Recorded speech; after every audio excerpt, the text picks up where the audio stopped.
Hi there, I'm Mary Jane the Art Siren, otherwise known as ArtSirenMJ, and you can call me MJ for short. To put it simple for the krill out there, I'm an artist and a mermaid, which means I love to draw and make content just about as much as I love to swim and eat shellfish while I brush my long hair and listen to dark stories of sailors sinking into the depths of the sea because of how witty and captivating an art siren's drawings can be. But I'm out of the water and ready for my 8th video on this channel. Thank you for being here. In this video, I'm sharing one that is way past due. My illustration of Yami-Yugi and my avatar at the park.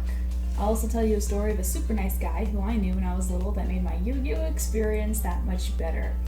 But before I share that though, first I want to tell you a little bit about this art project. It was about 9 months ago from today when I started it. I had been vigorously drawing, working on commissions, comics, and the like, when I realized I hadn't drawn something for myself in a very long time. I was just getting into the world of streaming, so I decided just to doodle something live for fun, and I was super pleased that this came from that. It stayed as a sketch for several months before I came back to it and asked my followers if I should color it, which of course, everyone voted yes. They always vote yes. So I did. There's no real story or lore behind this art. It really is just a fun illustration of my avatar and Yami-Yugi, which, if you don't know by now, is my favorite fictional character ever. You are so behind. Unless you're new, it's okay. You're allowed to not know. But you do now. So subscribe, you little neon tetra. So, once upon a time, when I was a teeny weeny little guppy, I had been into Yu-Gi-Oh for a few years now. I'm not going to tell you how I got into it because that's a story for another time. But one day, when I was at the mall with my parents shopping at Zellers, which if you're Canadian, you know, there was a vendor set up right outside of the store in the middle of the hallway. And this is a mall I frequented a lot, and that person was never there before. I saw it was surrounded by other kids, so curiously I went over there. This was the first time I've ever seen so many Yu-Gi-Oh cards in my life. You know the usual setup? Lots of binders, all the singles and prices on them all over the table. I was so excited, you wouldn't believe it. I immediately begged my parents to let me spend some time there, flipping through the binder and buying everything I could that supported cards I had already owned from buying packs before. And for a while, I would go back, and he was never there again. I kept trying, inviting myself along with my parents to the mall to see if I'd see that mysterious table. Now you have to understand too that I was a kid, and the internet was foreign to me. I didn't know I could look up places to buy Yu-Gi-Oh cards in singles, so this was like Narnia for me. So one day at the mall, I turned in front of Zellers, and finally, there it was again. I rushed over and asked the man where he's been, and he laughed. He says he's there every Saturday afternoons. My little kid brain didn't think of coming back the same day I caught him the first time. But you can better believe that every Saturday I bugged the heck out of my parents to take me to that mall so I could buy more Yu-Gi-Oh cards. I became a regular customer, and a guy started to recognize me and call me by my name. He even began to remember the cards I liked and would bring stock the next weekend to show me. Talk about a hustle, this guy knew how to sell. And a lot of the time this worked. I would buy at least one of them he had brought, and one day he brought me a bunch of cute monsters and I turned them down because they didn't support any of the cards I liked to run, and he was surprised and he said, "Oh, you play too?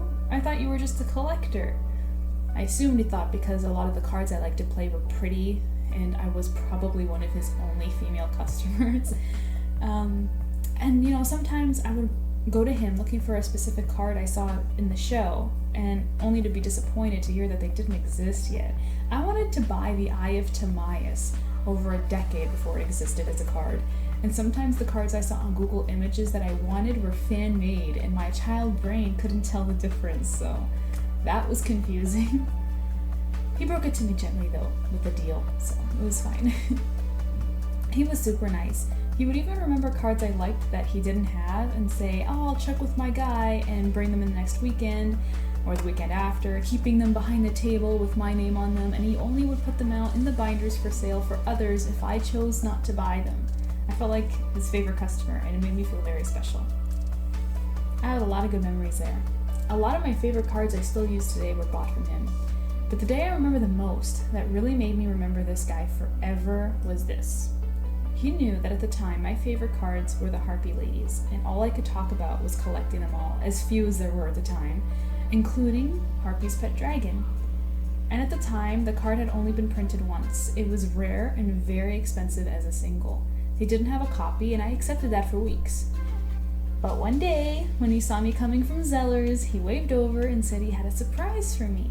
So I happily skipped over, and he showed me a Harpy Pet Dragon card. Now, this card was totally worn out. It was in terrible condition. You couldn't read the effect or the title. You can just make out the dragon behind the wear and tear, and there was some sparkle left from the foil that once made the card beautiful. He told me that he finally got his hand on a copy, but sadly that's the only one he could find. The value of that worn out card was $40. And let me tell you, with inflation, today would probably have been more. Imagine if it was in mint condition. I was just a kid. My parents wouldn't approve of spending $40 on a card, let alone one that looked like this. But I didn't say this to him, I just looked at it, trying to make out the text that it said and admiring it. And he said, in his unique Asian foreign accent that I can still hear in my head to this day, "It's for you, no charge." And let me tell you how this makes a kid feel. Okay, $40 is like $100 for a kid, probably more. And even though this card was so beat up, to me, it was special. It was Harpy's pet dragon in the flesh. It's the creature Mai used against Yami in Duelist Kingdom and actually gave him a hard time with. It was a big deal for me, and $40 was the same value as a GameCube video game or a collector Barbie doll, something I'd get as a gift on my birthday or on a special occasion. And this guy was just giving it to me? I was like, really? I needed to double check. I said thank you multiple times, and he kept saying it's no big deal. And he pushed his glasses to cover his eyes.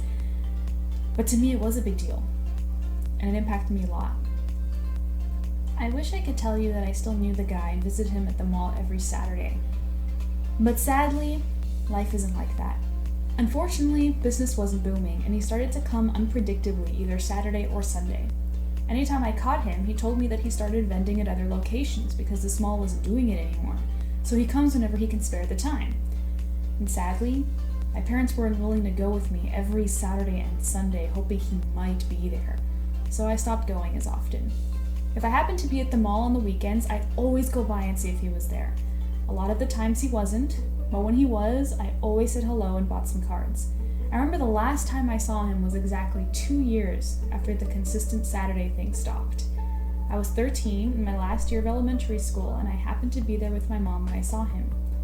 Regrettably, I didn't go to the table, because it's been so many months since I saw him before that it was a little awkward, and I wasn't currently playing Yu-Gi-Oh! Because my mind was so set on high school being so fast approaching.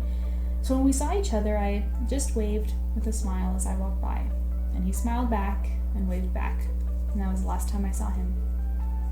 I rarely go to that mall anymore. It's super out of the way, and in 15 years, traffic has become a hell that it was not back then. But the rare times I am there, I always walk by the spot in the mall. Zeller's is gone, and the space for vendors has been replaced with iPhone case stands and skincare products. And every time I go, I turn to my fiance and I say, you know, when I was a kid, the nicest guy would come here and sell Yu-Gi-Oh cards, and my fiance would say, yeah, you say this every time we come here. So to the nice Yu-Gi-Oh guy, if he's ever possibly watching this, God bless you. Your gesture of kindness gave me a childhood memory that carried on in my heart for a really long time. And I hope you're doing well, whatever that might mean. Also, if you're ever at the mall again, you should tell me. And that's the story of the mysterious and kind Yu-Gi-Oh man I met as a kid. Maybe in this drawing, Yami and I are meeting up with the long-lost guy who helped me keep my love for the show and its game for such a long time. I mean, he should know that I ended up marrying the king of games himself, right? Maybe I'll tell him how in high school I ended up using cards that I bought from him to play competitively, and how I was the only girl in a tournament. Oh, you want to know that story? Maybe next time, Angelfish. Thank you so much for watching. I hope you liked the video. Be sure to subscribe, and yeah, you know what every YouTuber outro is like. The only difference is that I go back underwater when I'm done. So take care of yourself, fish blood, and when you hear of the next sailor who went missing out at sea, it wasn't me.